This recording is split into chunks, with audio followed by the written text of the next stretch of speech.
We did it, guys. We made a movie. Beautiful.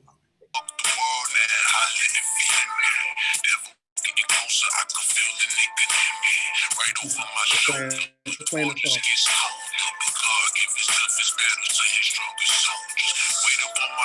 Feeling like a fucking boulder. Life is but a dream, can't say I never told you. I'm just trying to find a way about this nightmare. Every day I fight fears, all living life here. Trying to get my mind clear, feeling like my time's near. Woke up close to God, but the devil, he was right there, breathing down my back. Every time I try to take a step, he always bring me back. Feeling like I'm on the brink of death. Every waking breath, can't blink, fall sick. Swear to God, I hardly slept. Was wondering how just won't shut back. Oh, you don't feel my pain. Yeah, policeman wanna blow out my brain. Two distant strangers, but you're not the same. Cause I'm just another target on the range. No, this is not no game. It's time we show these niggas we not playing. So many thought it is so many names. Cause it's another target on the range. Fire inside of me that grows daily. That's an original Joey Badass title track. I see it differently. Says all about what you choose to do with it. Sure, you can use it to burn things like bridges or even worse yourself. But you can also use it to keep warm and as a light to illuminate the darkness. Fire is power. We can choose to learn its properties, become an artist, or to put other people at risk by destroying everything we touch. Either way, I'm finna let this motherfucker burn. All right. Welcome back, everybody. Thank you for experiencing that with us. I'm so excited to get into a conversation with our incredible guests and producer today.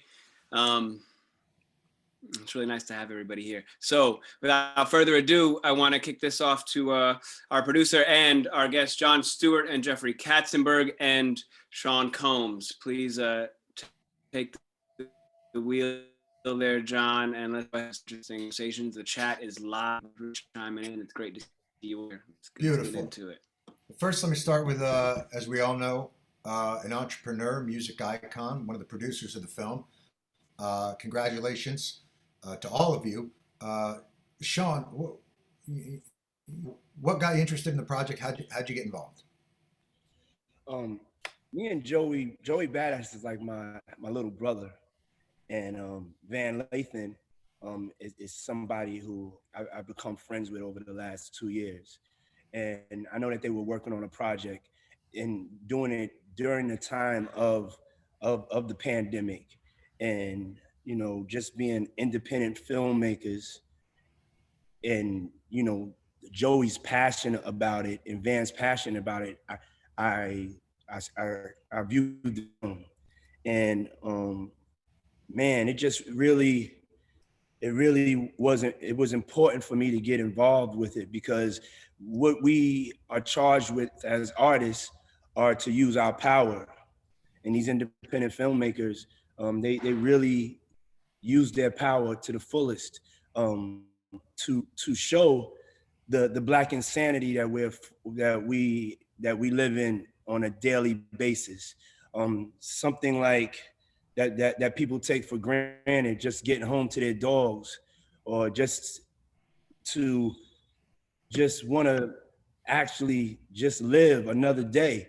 It's something that me having 6 kids, you know, it really touched me. And I feel like they were able to explain it like, oh my God, dude, like after they see this film, will they finally get it? Like, will they finally understand? And could this film help to stop the Black insanity that we live in? And so, you know, it's sad that we have to make art like this, you know, and during a time of symbolism, and a lot of symbolism is going on, but a lot of things aren't changing. And that, you know, no matter what, that's what my children, and that's what I have to wake up to. Here I have to live in every day. And I think that it was really captured and communicated, and hopefully this would be like one of the last times that we have to try to explain this to the world on how we feel, because we tired of it, John. It's an incredible, you know, the best art articulates something. that is felt but not spoken, and I think this does this in the most beautiful way. Travon, I wanted to ask you. Where's Travon? Uh, you know, so Travon and I worked together for many years at The Daily Show, and for some reason I had you locked in an office writing jokes about filibusters, having no idea. How did this come to you? And Travon, that's not the little puppy you adopted when you were at the show, is it? The No, dog in the no. film? No, that's a dog. That's Martin's friend's dog, Marley, which I wish was my dog. Very talented, amazing dog, very well trained. But no, I mean this came to me, after George Floyd was murdered, and we all collectively in our quarantine home sat and watched that 8 minutes and 46 seconds. Compounded with the story of Breonna Taylor and Ahmaud Arbery that was happening at the time. I started to feel myself going through the emotional and traumatic repetition of the cycle of feelings you feel when you see another story of another person who wasn't doing anything, who was just living their beautiful Black life, and they have this encounter with the police, and then it's over. And so for me, it's the traumatic experience of repeating that emotional cycle, but also feeling like it might be you one day, because you start to think about, if I just don't do anything wrong or don't end up in the wrong place, it might not happen to me. But then also you could just be sleeping in your bed and it will find you. And that's a terrifying feeling. And so in seeing these stories and feeling that emotions over and over and over again, the Groundhog's Day kind of device popped into my head. And I was like, if I can find a way to use this repetition to demonstrate to people a little bit of what it feels like to be us, to be Black in America, and have this feeling of fear that looms over your shoulder at all times for just walking down the street or doing absolutely nothing. It would be beneficial to make people feel a little bit of what we feel and have a little more compassion for our experience. I also thought, what struck me so much is the articulation of grief. And when you think about sort of the stages of grief, and you think about and what you watched Joey go through as he went through this cycle of anger and fear and bargaining, all those stages of grief that you hear about, the 5 stages. But I thought what was so incredible with how you executed this was when he was lying that last time, when the cop really became a true villain, when he began to applaud and he executed Joey again. The final stage of grief is acceptance. But what you did so beautifully is you moved past acceptance to resolve. And that, adding that coda onto the end of it, was such a beautiful and inspiring way to end it. And deep thoughts differently that did you have trouble figuring out how you wanted this story to wrap in that moment?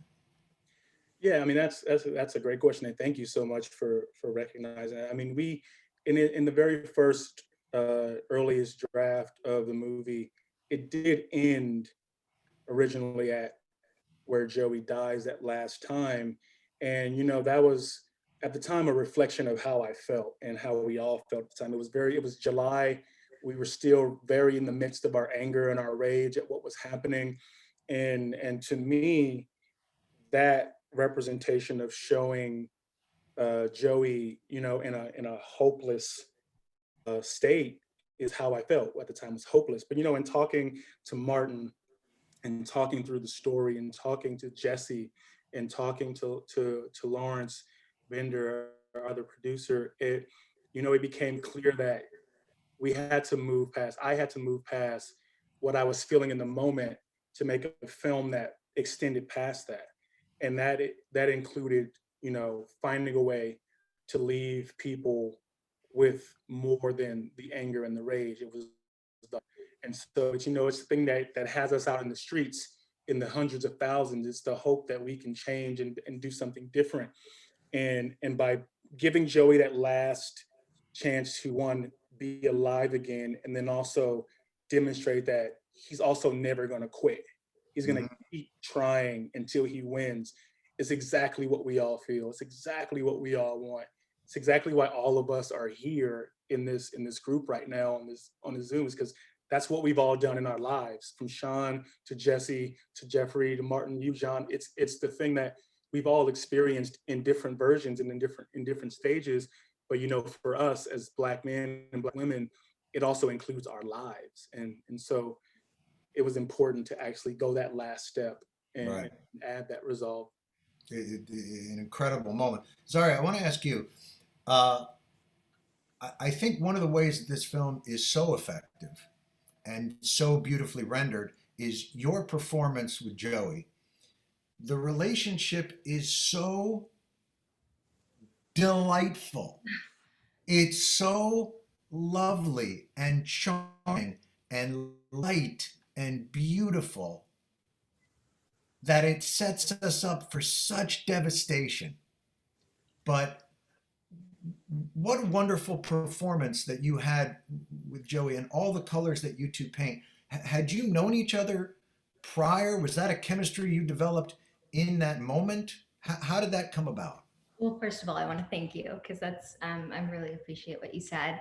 And second of all, I owe that chemistry to both Joey and I, but also Martin and Travon and Lawrence and all of our producers, who kind of were like, okay, we're going to have a rehearsal. We're going to meet each other. There was very COVID safe lead up to that moment. So we actually rehearsed, because we had to do, what is it called? A tactical rehearsal. And we had the people in helping us out with, yeah. So that was a ginormous help. And I think this is something we joked about as well, as the first scene that we filmed was the bed scene. So it was like, hi, how are you? We are here to play this game. So I guess when your first scene is the most vulnerable scene, save the third death, I think it's a good way of just going in head first. And also a good way of showing, I think, you know, the relatability. Like Travon, you had talked about this earlier. You're just people going Right. about your day, like, and so the relatability of it is such an important aspect to it. Absolutely. I felt like we were all on set to do a job that was so important. It was, yes, we love acting. Yes, we love doing our craft, but it was the layer of, we are here to tell these very important stories that were filled with so much truth that we could pull from. Yeah, the truth of it is amazing. Jon, obviously, you're a music impresario. I'm going to use the word impresario. You probably don't hear that very often, but I'm going to say impresario. And, you know, I was interested in the idea that, you know, this is a movie that you would think is going to be steeped in modern music of the street, rap. You've got Joey in it. And yet, to go with Bruce Hornsby was such an effective, again, like just a really effective juxtaposition, almost as if to say, like, I will also let old white men into this movie. We will use whatever means that we have to use to, you know, really get the message through it. It really, I think the juxtaposition of Hornsby really just really like really puts the exclamation point on it, you know, and it really was a brilliant choice. And so, you know, even the use of the music, when you would kind of think, okay, you have these two rap people there involved, and it's going to be like, no, y'all understand, we're more we're more advanced than that, you know. Our choices as Black creators and actors and directors, and you know, I just really, you know, I really think it was the most perfect choice for to end that way. Everything in it, the entire film, everything is so intentional. Martin, how did you get, and how do you and Travon know each other, and what was your start with this? So Travon and I have been working. We met through Franklin Leonard, who runs the Blacklist. Mark, nobody's fooled by the accent. We know you're from Queens. Kansas, Don't try and Kansas originally. don't, but, yeah. don't in any way try and trick us. We met through we've been working on a feature film for about a year and a half about a romantic comedy about a hunter-gatherer in Tanzania, and we were literally in the middle of writing it when everything kicked off this past summer, and Travon, took a week off to go and be part of it and take the photos, and then when he came back, he had this idea, and I made a short film a few years ago called Biscashi Boys that got nominated for an Academy Award and sort of did the full run, and so I know the space, and I was like, God, no, let's not make a short film. This is a nightmare. And we need so much money, and we've got it's COVID, and everyone, no, we can't do it. And he's like, we're going to do it, and we're going to get it done by the end of the year, and we're going to submit it to the academies. I was like, you're insane. But every stage, he had the script in hand 5 days later, the first draft, and then we went back and forth on it for like the next month. And then we went out to talent, and every stage people just jumped on. I was sharing the guest list for this Q&A this morning with my friends, and they're like, wait, what? I was like, I know, it's another stage of this film. Everybody wants to get behind Travon, everyone wants to get behind the story. The minute he pitched me the basic concept, he came back from the protest, and he was like, it's Groundhog Day, but it's about a black guy and a cop. And I was like, oh my God. Because this trope of the Groundhog Day, it's been done so many times, but it's never been done with meaning like this. It's always been done like fundamentally with fluff. And he's taken an allegory that's become a trope and found profound meaning in it. And I was like, so we've just been running. We've been about 5 months, 6 months since the idea came out, and here we are. It's been pretty. I actually think that's a brilliant point, because you've utilized a device that we've seen before, but you've overlaid it with a sense that it really articulates the way you experience life. And Travon, look, when you came to the Daily Show, you raised the average height of the writers' room, I think, by 4 to 6 inches. We were tiny people. And you're such a, people don't know Travon, it's just such a lovely and just a lovely and warm person of great depth. But I think to see that, oh, right, outside of that environment, you're a 6 foot, and I'm going to say 7 inch. Correct. Black man that people will view through the lens of their own bigotry. Absolutely. And it's heartbreaking, but the toll it must take to be in the position you're in, to have achieved the thing that you've achieved, and then ultimately feel like it can be distilled to that. How do you find resolve? It's a great question, and a big part of it is, looking at the people around me, and the people who I grew up around, and the opportunities that I've been afforded, where I have an opportunity to use myself, my voice, and the platform that I have, and the friendships that I have with the people in this Zoom to speak up for them, and to let the world know, what we feel, and what it's like to be us. And so for me, I'm very aware when I leave the house that I will tower over 99.9% of the people that I encounter. And I've experienced multiple times, what that does to people. And so you end up developing the habit of always smiling, always being courteous, always apologizing, always doing everything possible to be as disarming as humanly possible. And it takes a toll on you in ways you don't even realize throughout the course of your life, where, it's just, you find yourself apologizing when you don't even need to, and things of that nature. And so it's all just survival techniques that you develop over the course of your life, being someone who literally can't hide anywhere. And so it's, it's being aware that, while I do take up this much space, and I know in some people's heads, the imaginary version of me is much scarier than the actual version of me.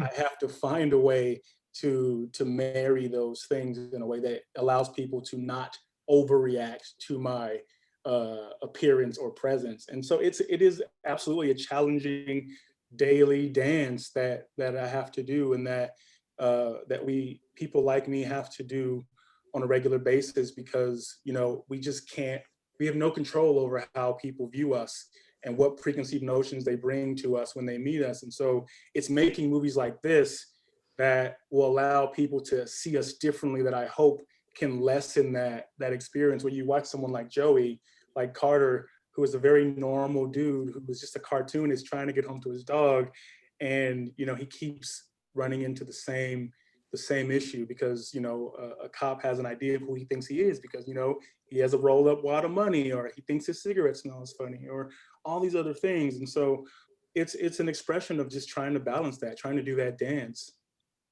Yeah, and I think the exhaustion of it reads Absolutely. beautifully. It's just Yeah. the exhaustion of, I think, what you were just speaking about. Gentlemen, could I just, I'm sorry. John, I just want to, speaking of our great Am I guest. being fired? Because if I'm being fired, that's fine. Not I again, knew that it not was going to again. happen like this. You're taking me out. It's fine. Triggered. I've been fired before, Jesse. No, I just want to, speaking of our guests and people, the incredible folks who are backing and supporting and jumping in, all hands on deck. We have the iconic Jeffrey Katzenberg has joined us. Had a little technical trouble, but he's here with us. I just want to include him and welcome him to the group. Thank you, Jesse, and no, John, you're not fired. I just have a little story I just want to share with everybody because it's just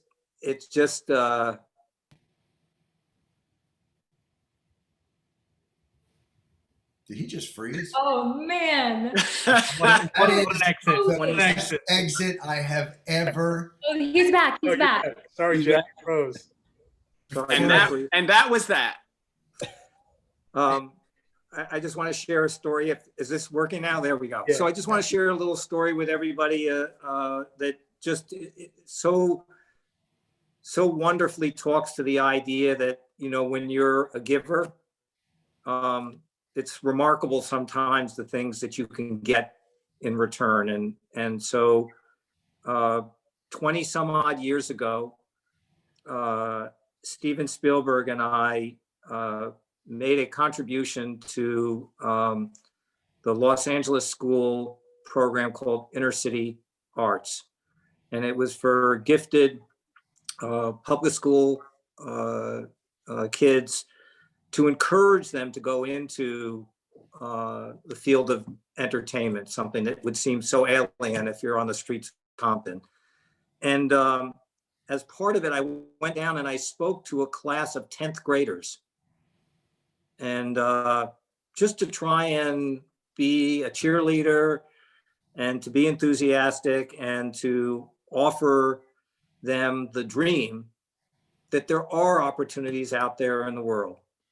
Fade out, about 6 or 8 weeks ago, Two Distant Strangers shows up on my doorstep. I don't really know very much about it. I hadn't heard much about it.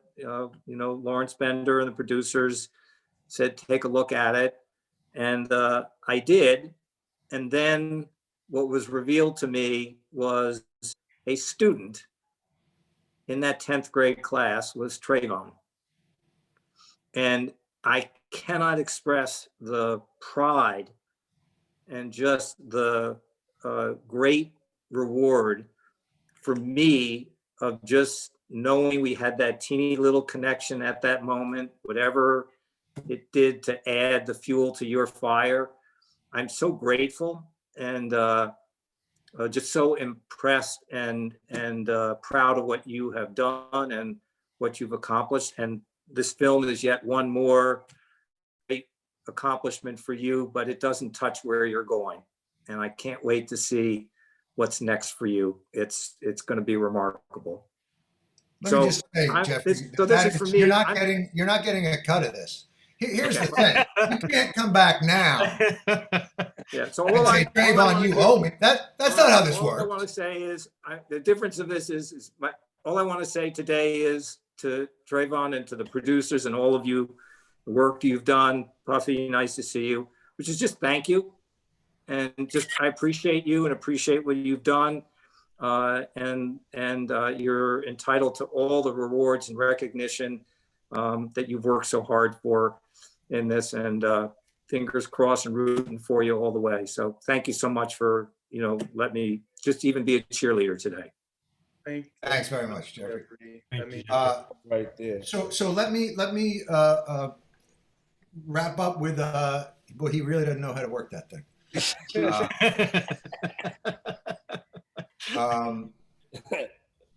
So Jess, you got involved in this, and I think maybe the thing to do as we sort of look to wrap up is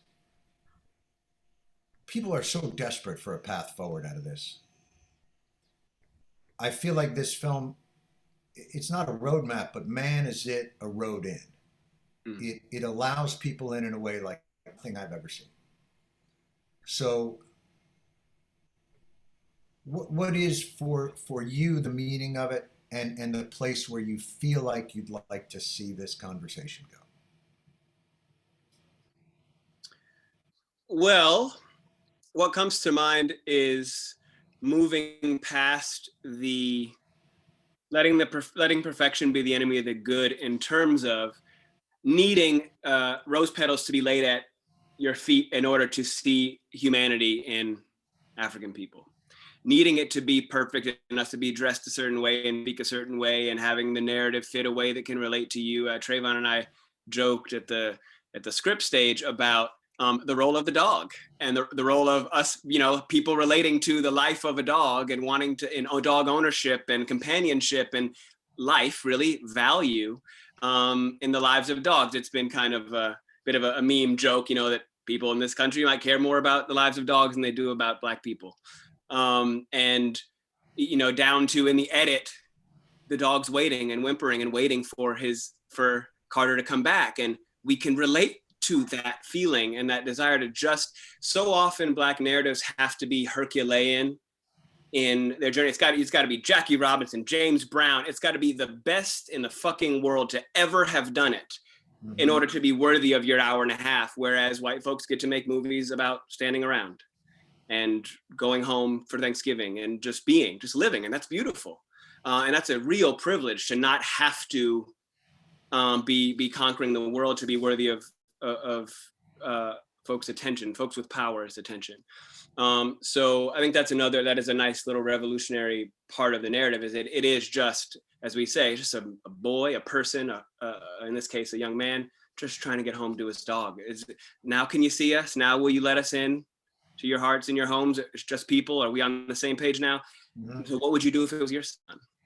You know how to, in the same way a lot of these police know how to treat people if they're people.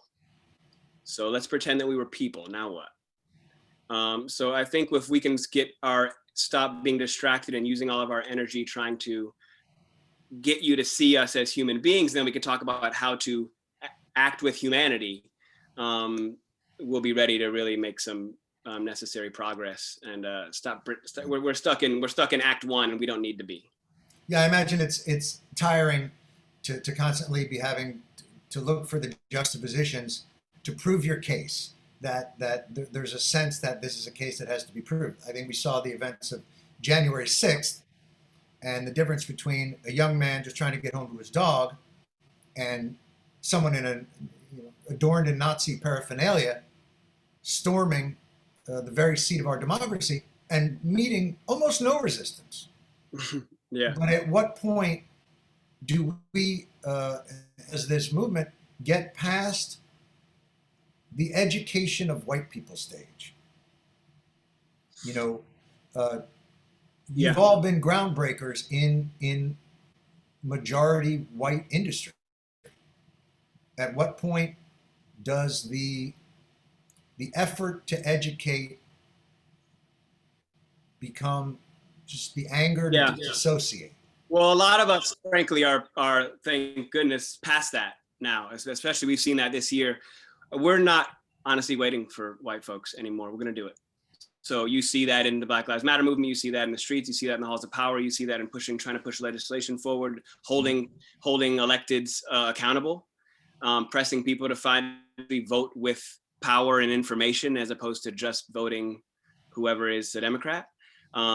Thinking, we're back to that old adage, of leading by example. And because the burden of, being oppressed is often like having to live through it, then having to process that it is unfair, then having to decide if you're going to say that out loud and suffer the repercussions, then once you've fought through all of that, you're faced with, okay, how do you solve it? Like the folks in power don't ever have to do anything. And so we're seeing, I am very confident and optimistic in the generation that is really taking the mantle of doing and demonstrating, carving the path, so we don't have to wonder and we don't have to, oh, well, how could we? We're already doing it right here. You can show up here. We'll be there on Sunday. We have an organizational meeting Wednesday. So without you, the train is leaving the station.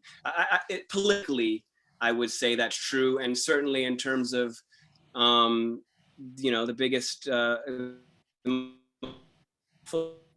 world, which is films and stories, that's news to folks. And people are seeing, you can't keep, there's not 3 channels anymore. You can't keep Black and brown filmmakers and storytellers away from being able to share their humanity and their experience and not have to jump through hoops for it to make your half hour or be tokens anymore. So it's happening. And that really is a really incredible and important question. And I'm grateful that I do feel like some of us are answering it. Show, don't tell is the stage we're in now. Well, it's truly an incredible piece of art, of work. The performances are astonishing. The writing is, Travon, the way that you are able to disarm the audience makes for such an incredibly precise piece of intentional work. And I cannot tell you, listen, I've always been impressed by you, but I can't tell you enough how beautiful I think the work is. Martin, didn't think that much about what you did. Well, yeah, I mean, that's but right. I thought everyone else really pulled their weight. But, I don't know if in the credits it mentions that, but it's everyone's a critic on that. I'll take the hit. And I got to tell you, what's very strange is, because of the pandemic, we have these meetings on Zoom and we do all these things, but there's something beautiful about seeing. It's almost more intimate to see your spaces where you are, and to see a little bit of yourselves, and I enjoy it, and I feel like I learn a little bit. Well, also, John, your artwork is coming along wonderfully. I see you. That's just hurtful, Jesse. Let me explain what happened. So my children, when they were younger, this was their attic playroom. They would draw on the walls. That's why there's a lot of John Cena and WWE references. And when they got older, they decided my office was nicer. They took it, and I've been kicked up here with the rabbit, the guinea pig, and the rat. Wow. That's my status in my own house. I'm D-list in my own house. Amazing. That's what we all have to look forward to. Would anyone like to share anything else?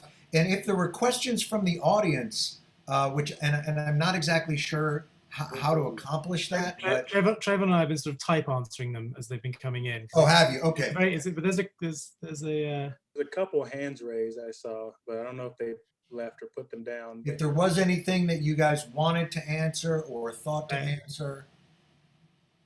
If anybody's got any questions, if they want to throw in the chat. I mean, to piggyback on what Sean said earlier about the music, the other part of why I chose Bruce specifically was because, that song was made in the 80s and it still could have been made today and all the lyrics would still be relevant. And, it talks about, it feels like that hopelessness feeling of that's just the way it is. Some things will never change. But what makes the song great and why I chose it in the end was because toward the end of the song, he changes his tune and he says, you know, that's just the way it is, but don't you believe them? And, you know, that's the hope. That's the, like, they'll tell you that's just the way it is, but believe them. And, you know, I felt like that was special and connected the past to the present in a unique way. And it also allowed, you know, people to realize, you know, to connect to the Tupac version of the song as well. And, you know, that's where we found our, Martin found our title, Two Distant Strangers, from one of Tupac's lyrics, you know, learn to Oh, see me as a wow. brother instead of two distant strangers, in Changes, which he samples the Bruce Hornsby song in. And so it's all interwoven Wow. and connected in that way. And that was why it was so purposeful as well in choosing that song. Let me ask you, this is a question that came in from one of our audience members. You know, do you have a sense of how you would like for people to use this film to educate communities?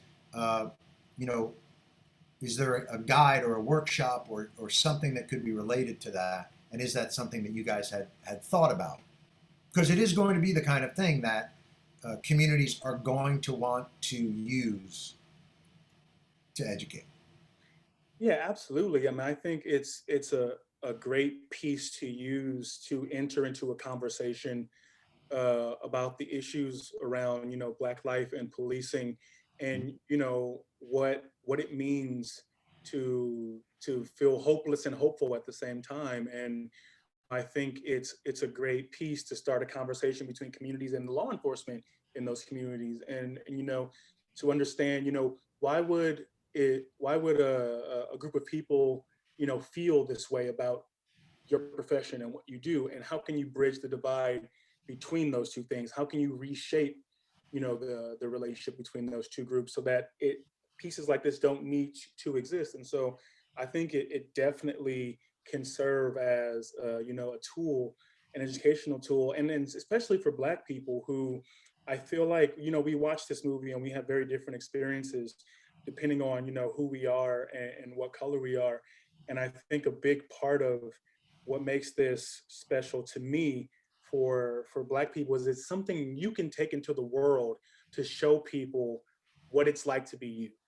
It's something that can characterize and give people a little insight into what it's like if if you happen to be a Black person who feels, you know, this level of stress and anxiety every day just existing. And I think a lot of us do, and I know a lot of people who do. And I think it becomes, you know, a little token in your bag, a little cinematic experience to make people feel something. And I saw there was like a comment here, someone said, you know, they seeing this change the way they understood that experience. And that's the goal. Like, that's really the goal, is to get people to see this and just have another point of view on this thing that they've had this very binary understanding of based on what they see in the news and how it's talked about in this us versus them characteristic. Well, Yeah, oh, I'm sorry. Go ahead. Sorry. okay. I was just going to kind of piggyback off of the binary nature of, well, being a Black female representation in this right now. I can speak for myself, but also with the commonality of a lot of Black females is Travon kind of did this beautiful thing in his writing where he was able to allow Perry to be strong, which is often what Black women have to be, but also gave her the vulnerability to cry and just feel, you know, because I feel like, as Travon was saying earlier, it's shrinking yourself. It's making yourself feel not like the angry Black woman, not like the menacing Black man. So as Jesse was saying, show, don't tell, it becomes a sort of, you don't know what I mean, then watch Two Distant Strangers.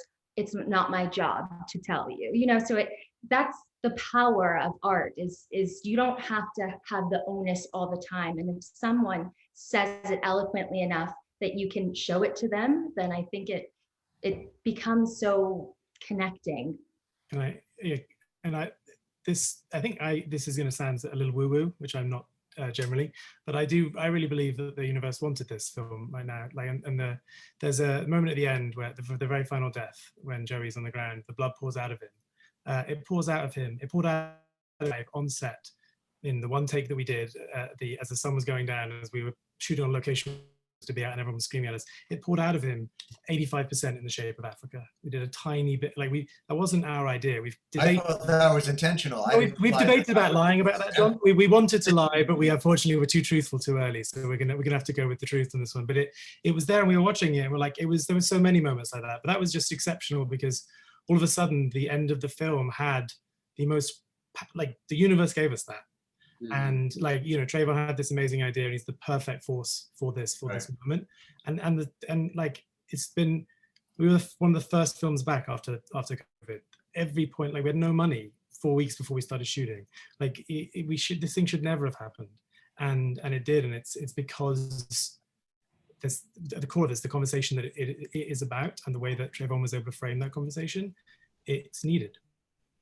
I mean, our directors are Travon and Martin, and they didn't even put it together. Oh, geez, I didn't even think of that. Yeah. Wow, it's crazy. I thought it was, I was going to say it was Free versus Roe, but yours is much more powerful. Hey guys, I don't want to be rude, so I want to just say I have to jump to something else, but I can't. I love you guys. Congratulations. John, this is my first time we ever got to chop it up. And I look forward to doing it again. I would love to, sir. It's always nice to see you. All right, love. Take care, sir. Thank you. Bye, Sean. And to add, John, I wanted to ask you, because there's something here that I think is so interesting. And it was in your description of what you feel like you have to do to carry yourself through the day as unthreateningly as possible. And that the two kind of personas that you have to lay on there, and it speaks to almost a post-traumatic stress reaction. It speaks to what people do to compensate for what appears to be almost a wartime footing. And it's the type of emotional exhaustion that you see in communities that that you think about as distant in Iraq or Haiti or Yemen, and yet it's here in the United States. Do you reckon that it is of that same piece of trauma to some extent? Absolutely, yeah. I actually, it's funny you brought that up. I actually refer to it as present traumatic stress disorder. Wow. We're actually, unfortunately, as Black and brown people, we have not graduated to it being in the post. We are actually still having to live with it, daily, and we get gradual moments of individual posts. But on the whole, it's still very present for us. The trauma is still very present. And I'm so very much looking forward to having it be post-traumatic, but it is still very, very much a presence in our lives and in my life. And, it's one of those things. Like, I'll give you an example of something that happened recently. The other night, Zaria, who was my partner, was sleeping in our guest room. She fell asleep in the guest room, and I went to wake her up, and she screamed so loud because I scared the crap out of her. And we live in a primarily white neighborhood, and it was like midnight, like a murder scream. And we've only lived here for a month, and after she woke up and I walked out of the house was still dark, and I was actually using my phone flashlight to go to the kitchen. And I had this moment where I thought to myself, I hope a neighbor didn't hear that and call the police, especially because you also see someone walking through the house with a flashlight, like someone like a burglar might do, or someone who's not supposed to be there. Wow. And then they show up to my house and think they see someone walk through the house and like shoot me or something. And then there was a moment where I was like, is that a little too extreme of a thought? And then it occurred to me, no, it's not, because that's exactly what happened to a Tatiana Jefferson. She was at home at 3 a.m. playing video games with her nephew in the dark. Someone called the police. They showed up and fired through the window, and now she's dead. And so it's like those little moments live with you all the time. And the fact that like it's even possible that you can even dream up that scenario and it be remotely real is why it's so important that we do this work to undo these things, because you just shouldn't exist. Like, you shouldn't have to go through that much thinking about dying in your own home simply because somebody screamed. And it's those moments that stick with you, and it's just, you know, daily trying to undo that. It's Yeah, and there was a, oops, oh, go sorry. ahead, sorry. I was just going to say there was a point made to make every experience that Carter went through something truthful. There was a point made to say, no, this actually happened. This is based on a true story. So I think that, you know, to point it back to Two Distant Strangers, this is the reason why it, you know, you think it's preposterous. What do you mean? They bust through the door. And then you think about Breonna Taylor, which we found out wasn't going to get justice the day that we started filming. So it's just, it's constant. It is so present. Did you find the experience of this cathartic, or did it feel, was it enervating, you know, in some way to get it out there, or did it feel claustrophobic because you were inhabiting a space that maybe you have to not think about so much? Sorry, before you answer, I just want to say goodbye. I got to jump. Love. I'm also very busy. I also have friends. No, they all killed John. They texted me. I'm gonna go There's take care you of and it. Sean are not the only two. Love. See y'all later. Thank you so much, everyone. Thank you so Jesse, much. congratulations. Thank Really you very wonderful. much. Really appreciate it. Sincerely. Peace. I would say cathartic, because the claustrophobia of it all comes every day. The claustrophobia comes from the notification saying, oh, this person didn't get justice, this person was killed. The claustrophobia comes from Travon leaving the house and me asking him to check in with me. Claustrophobia comes from my older brothers, my dad.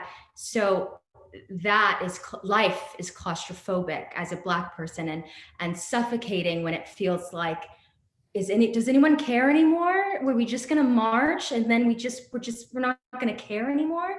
So that was the claustrophobic part. But I think the catharticism of having everyone just wanting to make art that to point, and art that, you know, was there for a release. And, you know, Travon and I had talked about this many times, of just how triggering this movie could be for Black people, because we see this every day. You know, it's not entertainment for us. This is trauma, as Travon put it so eloquently, present trauma.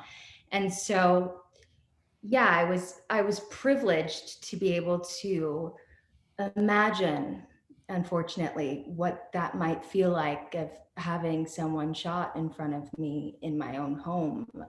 It's sad to say that has happened to a lot of Black people, especially.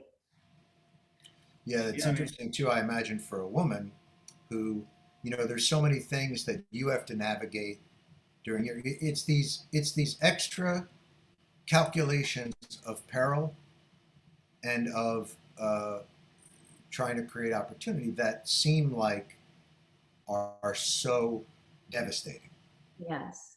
For And a also person. trying to navigate the line of not being too talkative, too strong, too much. Mm-hmm. No, it's a remarkable piece of work. Travon, I can't even tell you how inspiring it is. It really, the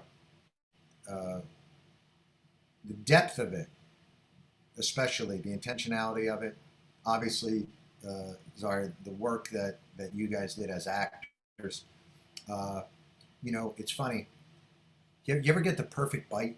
You get a sandwich and you take a bite and you go like, damn, it's the perfect bite. Like, they got everything right. Like that, the ratio of filling to bread. I just feel like you created this thing that is so transcendent in that it's the perfect bite. It's this really contained kind of nuclear reactor of righteousness and articulation, and it's so beautifully done. And I can't congratulate you guys enough, and thank you for putting it out there. Yeah, I mean, I just wanted to add to that, like, you know, it was a heck of a journey getting here, and could not have asked for a better partner in Martin to do this. And you know, it's just been an incredible, incredible 6-month partnership and journey. And, you know, it was a great small version of us getting to do what, you know, we were trying to do on a larger scale with a feature we were working on. And now, you know, here we are doing this, and it's just been remarkable. And everything you said is exactly, you know, what we were trying to do. And it's so rare to have an opportunity to actually thread that needle. And, you know, we're just so grateful that we were able to do it. Well, it's beautifully done, and I wish you guys all the best to continue the journey to the place that it should go. This needs to be amplified in as many ways as are possible. You know, I was going to suggest maybe do it as quick bites, but I don't know if that's a business. He's not still on the phone, is he? You should get a career in comedy. You're so funny.